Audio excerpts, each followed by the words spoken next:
Salam Kongsen, Kongko Seni Kampung Semar. Ini kita siang hari ini bersama Mas Priyo. Mas Priyo pernah juga belajar di Bali beberapa tahun, bisa memahami tentang perkembangan Bali dengan berbagai corak karya seni, baik yang tradisi maupun modernnya. Nah, jalan dengan hal ini kita sekarang di latar belakang kita ini ada lukisan tradisi dari Klungkung. Ini lukisan kamasan. Nah, coba nanti Mas Priyo kita diskusikan. Menurut Mas Priyo perkembangan seni Bali, terutama tadi yang ceritakan Gianyar, gimana Mas? Ya, di Bali, Kabupaten Gianyar memang memiliki karakteristik kesenian khusus dan memiliki keunggulan tersendiri, seperti di Kecamatan Ubud dengan lukisannya, Kecamatan Peliatan dengan tariannya, Kecamatan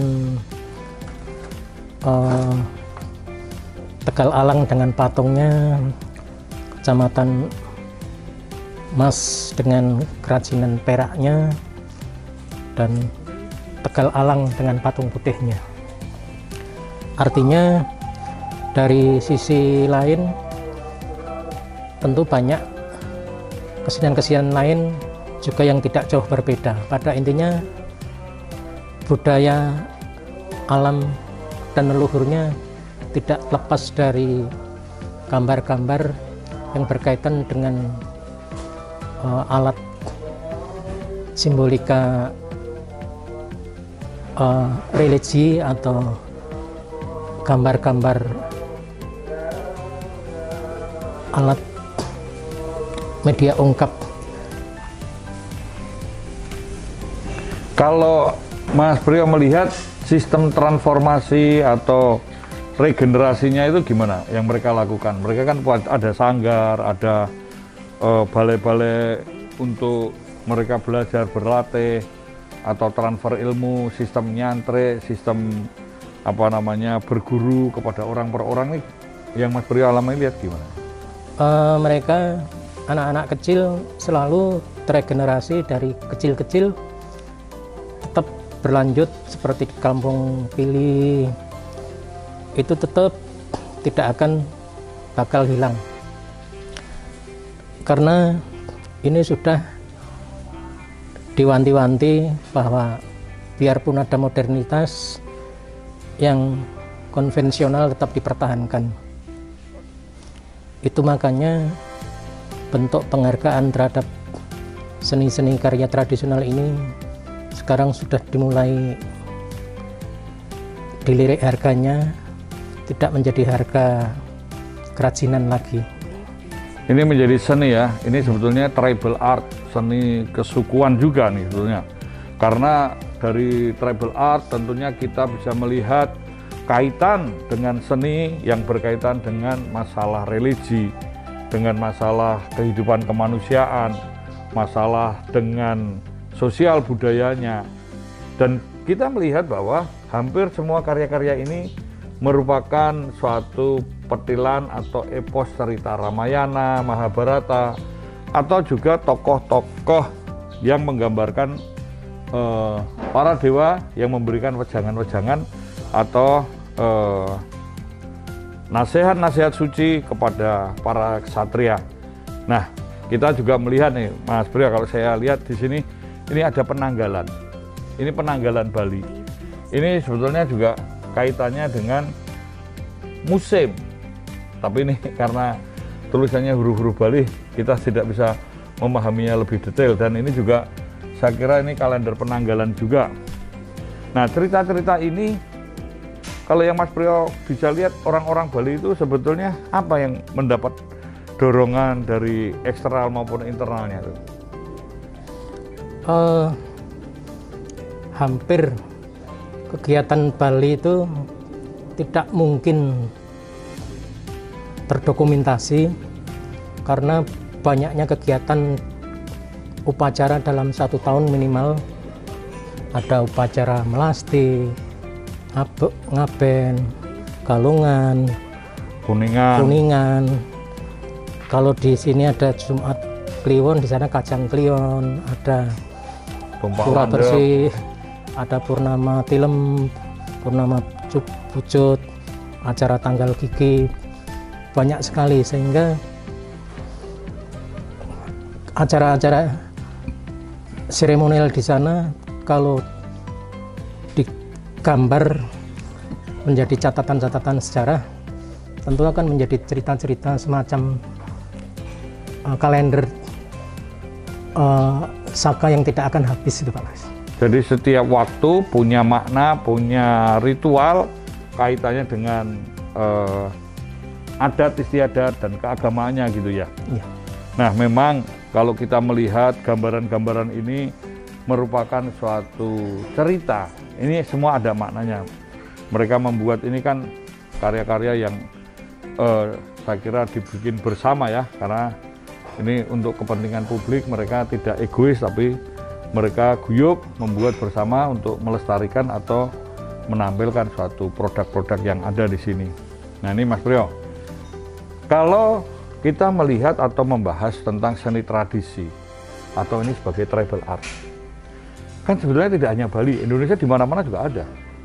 Di Jawa kita tahu ada wayang beber misalnya. Kemudian ini sebetulnya kalau dilihat dengan relief candi-candi zaman Majapahit ini gambarnya hampir mirip-mirip seperti ini. Ini pendapat Mas Priyo gimana?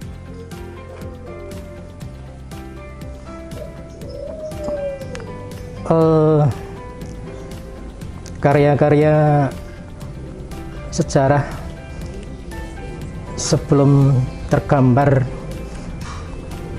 ternyata di dinding-dinding seperti di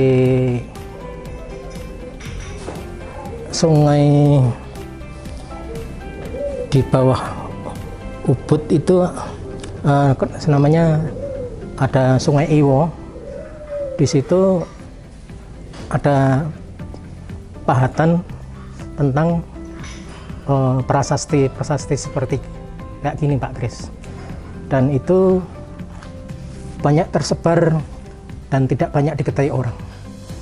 Itu makanya kalau semua tidak digambar itu pun tidak akan mencukupi. Lalu gambar yang seperti apa, Bali ini akan menjadi banyak sekali pilihan, macam-macam temanya, meskipun dengan stylenya yang sama gitu Pak Kris. Kalau secara benang merah kita bisa melihat ini ada golongan, boleh dikatakan para dewa ya di atas, ini ada golongan para satria dan para waisya dan sudra. Ini golongan-golongan ini, mereka ini ada kelompok-kelompok tertentu ya, antara kebaikan, kejahatan, antara simbol-simbol kekuasaan dan rakyat, bahkan ada simbol peperangan. Ini kalau tidak salah nih, kalau dalam cerita pewayangan Jawa ini Karno Tanding ini Baratayuda antara Janaka dengan Adipati Karno. Nah, sebelum ini tentu waktu itu kan si Janaka atau Arjuna bimbang atas karena dia harus menyerang gurunya, menyerang saudaranya, menyerang kakeknya dan saudara lain-lainnya. Dari kitab inilah sebetulnya muncul Bhagavad Gita, nasihat-nasihat bagaimana kesejatian atau keutamaan hidup.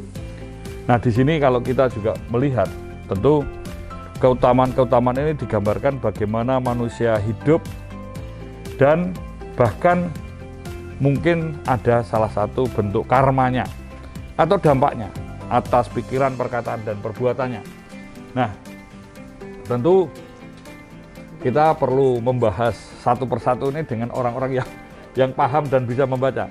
Tapi setidaknya pada hari ini kita sudah membincang-bincangkan tentang seni tradisi khususnya Bali, dan kita mempunyai keinginan untuk bisa menumbuh kembangkan pada generasi ke depan karya-karya seni tradisi tribal art. Monggo Mas Priyo untuk closing, apa pesan moral yang ingin disampaikan? Sekali lagi kita banyak belajar terhadap sebuah kejujuran tentang karya seni Bali, di di mana untuk menggambarkan tentang sebuah tema itu digambarkan dengan jelas dan gamblang. Dari misalkan seperti hubungan suami istri itu lengkap dengan berbagai gayanya. Seperti Kama Sutra gitu ya? Seperti Kama Sutra, di sana pun berbagai serinya ada semuanya komplit. Dengan kerumitan garis-garisnya, itu baru sisi-sisi adegan.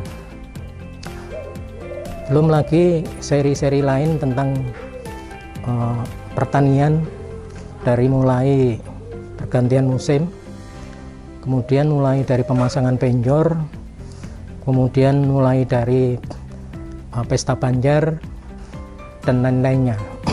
Ini menunjukkan bahwa alam Bali terbentuk dengan kesadaran yang sangat tinggi, kesadaran tinggi dan cinta terhadap apresiasi akan memperkuat karakter daerahnya.